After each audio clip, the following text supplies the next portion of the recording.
Hello! This is a video which will cover the most disgusting company, which is not named EA. I am of course talking about Paradox Interactive, with their most recent release being a DLC for the video game Crusader Kings 3. This DLC is named Royal Court. I myself have never bought nor played Royal Court, which I also won't have to make this video, since this is a video strictly made for the company policies of Paradox Interactive and the public perception of those decisions. Point 1. I called it.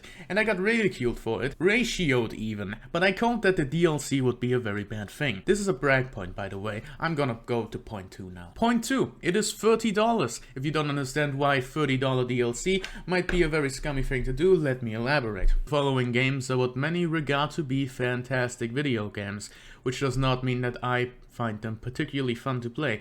It merely means that the public finds them to be very good. Five Nights at Freddy's Security Breach is $33. RimWorld is $30. Celeste is $20. Terraria is $10. Iron Harvest is $30. Civilization 5 is $30. And a mediocre DLC made by Paradox Interactive is $30. If you think this comparison is biased because I mainly used older games to elaborate on my point, it does not matter how old the game is. It matters how much fun you have while playing it. But you might also say, "But Paradox adds so much to the game! You simply don't know what you're talking about!"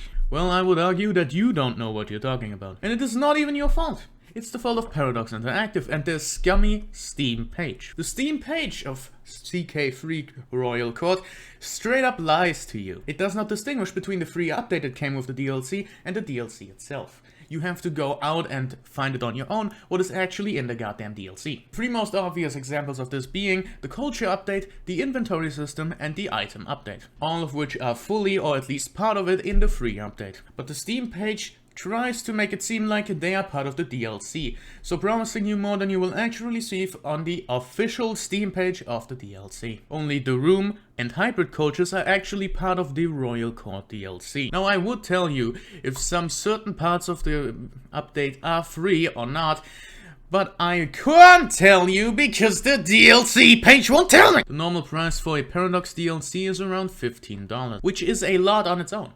However, this price was doubled by this DLC. A different Paradox DLC being No Step Back for Hearts of Iron 4 costed $20, which is $5 more than the usual amount that a Hearts of Iron 4 DLC costs.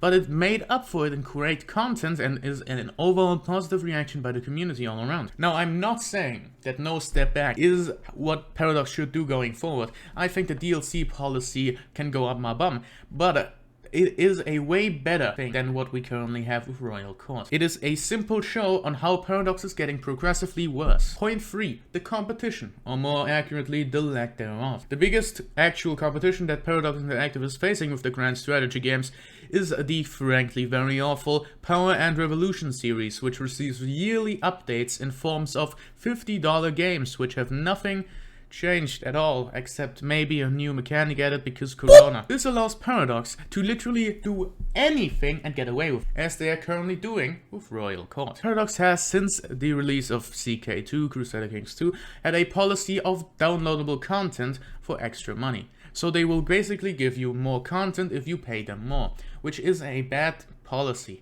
It is a good policy on a marketing standpoint, but a bad policy on a user-based standpoint, because at the end of the video game you had to pay $200 fucking to get the full experience. People have been complaining about this policy. And the first sequel that Paradox made after the DLC policy has been a lackluster experience for me and many other players.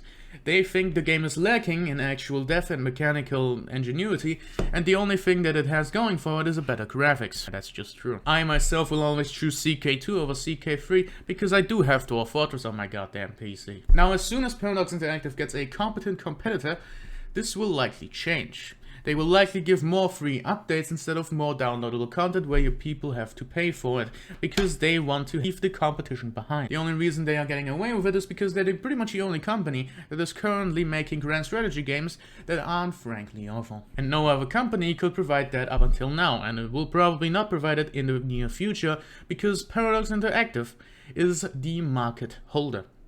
As soon as someone steps up to them, it will take a very long while until they are even able to compete with Paradox Interactive, so don't expect this to change anytime soon. TLDR, Paradox is equivalent to bad. Paradox fans are equivalent to they are used to it at this point. Please punish me more, daddy. Cue the clown.